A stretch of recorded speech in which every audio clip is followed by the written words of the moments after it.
Dear friends, today we are going to learn about the second poem named Indian Weavers.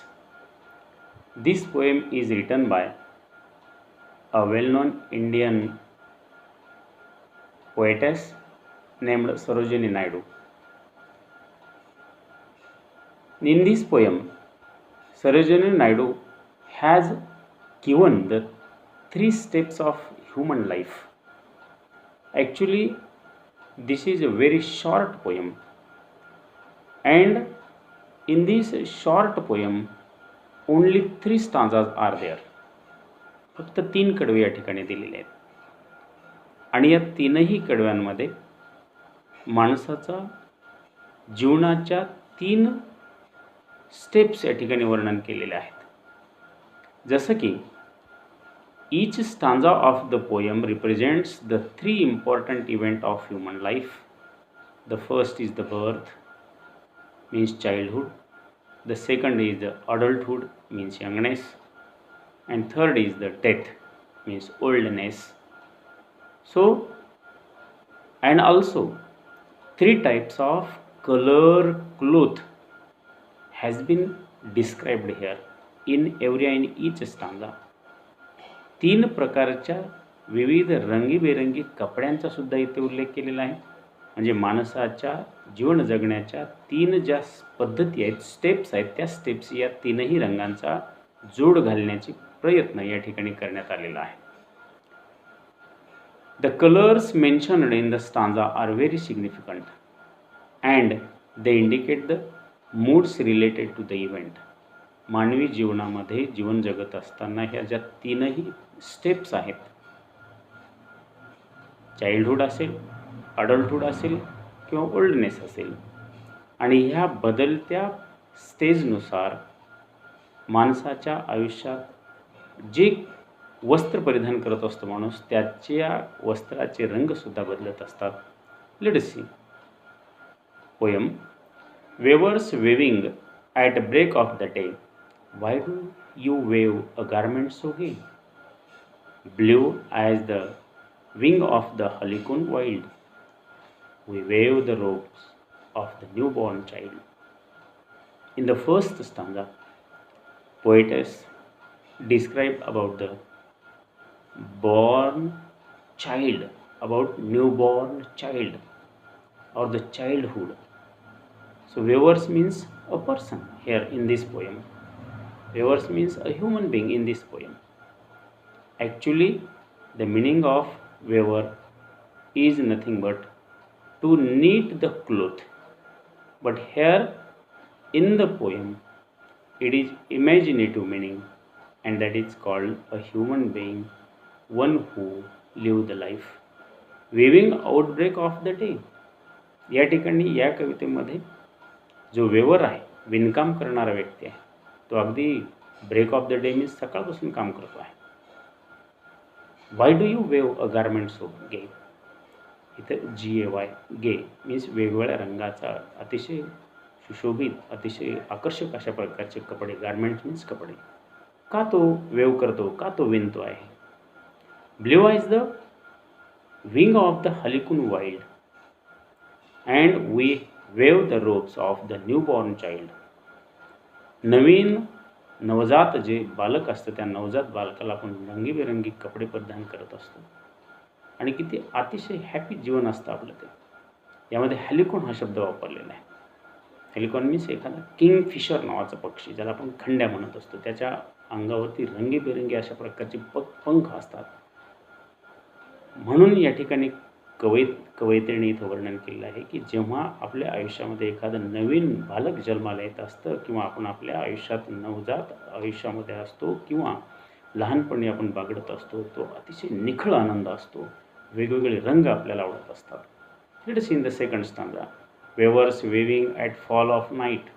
Why do you weave a garment of so bright like the plumes of the peacock. Purple and green we have the marriage of wheel of a queen. Weavers weaving fall night. पहिल्या स्टांजामध्ये म्हटलं होतं अगदी सकाळपासून काम करत असतात. दुसऱ्या स्टांजामध्ये म्हटलेले संध्याकाळपर्यंत राबत असतात हे विणकाम करणारे लोक. Y do you wave the garments so bright? एवढं न थकता तुम्ही अशा पद्धतीने ही गारमेंट्स जे आहेत, हे कपडे जे आहेत, एवढ्या व्यवस्थितपणे कसं तुम्ही विणकाम करत असता? थकवा येत नाही, कंटाळा येत नाही का तुम्हाला? Like the plumes of the peacock purple and green. या ठिकाणी प्लम्स ऑफ द पिकॉक, मोराच्या पंखासारखे, मयूरपंखा, वेगवेगळ्या रंगाचे अतिशय आकर्षक अशा प्रकारचे कपडे तुम्ही या ठिकाणी विणता. पर्यायाने या ठिकाणी पर्पल आणि ग्रीन हा शब्द वापरलेला आहे. जांभळी, हिरवीगार अशा प्रकारचे जे काही इथं जे रंगाचं वर्णन केलेलं आहे, माणसाच्या आयुष्यातल्या सुख आणि दुःखाचं वर्णन इथे केलेलं आहे. माणसाच्या आयुष्यामध्ये वेगवेगळ्या प्रकारचे सुख येतात आणि ते सुख घेऊन माणूस जीवन जगत असतो. म्हणजेच हा विवर काम करतोय, विणकाम करतोय. विवर मीन्स या ठिकाणी काल्पनिक आपण म्हणूयात की एखादा व्यक्ती आपलं जीवन जगतोय. तारुण्यावस्थेमध्ये तो खूप आनंदी आहे. वेगवेगळ्या प्रकारचे कपडे त्याला आवडतात, रंगाचे कपडे आवडतात. We weave the marriage veil of the queen. कशा पद्धतीने आपण तारुण्यावस्थेमध्ये कपडे परिधान करतो?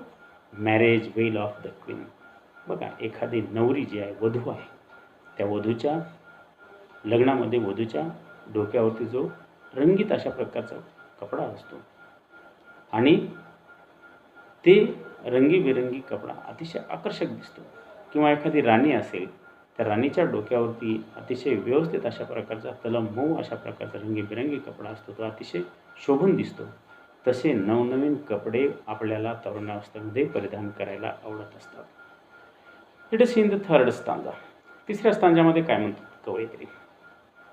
Weavers weaving solemn and still, why do you wave in the moonlight chill? White as a feather and white as a cloud, we wave a dead man's funeral loud. Weavers weaving solemn and still.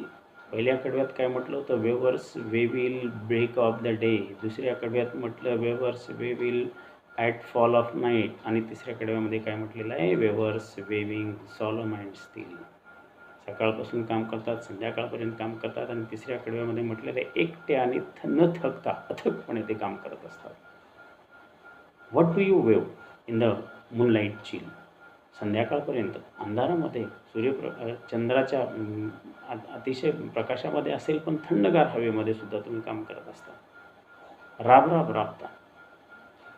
White as a feather and white as a cloud.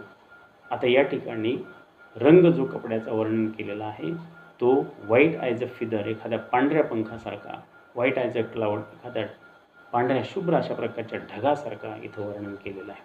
आणि हा पांढरा रंग इथं जो वर्णन केलेला आहे तो रंग हा उतार वयातला आहे, म्हातार वयातला आहे, परिणामतः वृद्धाश्रमावस्थेमधला आहे, परिणामतः मृत्यूच्या वेळेसचा आहे. शेवटच्या कडव्यामध्ये कवयित्री इथं वर्णन तेच करते.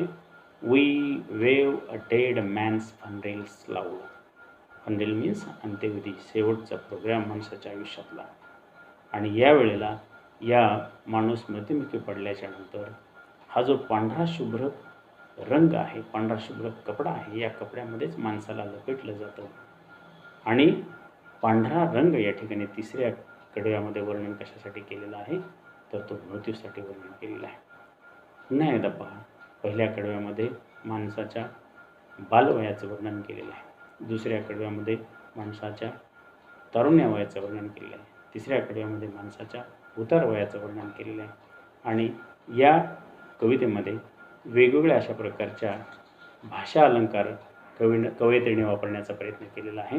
त्यामध्ये मग अलिटरेशन असेल, सिमिली असेल, मेटाफर असेल, इमॅजिनरी असेल, ह्या सगळ्या भाषा अलंकार इथे वापरलेले आहेत.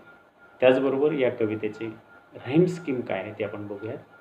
ए A B B, A A B B, A A B बी अशी राईम स्कीम या कवितेमध्ये आहे. मित्रांनो, अशा प्रकारचे वेगवेगळे व्हिडिओ पाहण्यासाठी माझं राजेश कागणे नावाचं चॅनल सबस्क्राईब करा आणि बाजूला बेल आयकॉन दिसेल त्यावरती सुद्धा क्लिक करायला विसरू नका.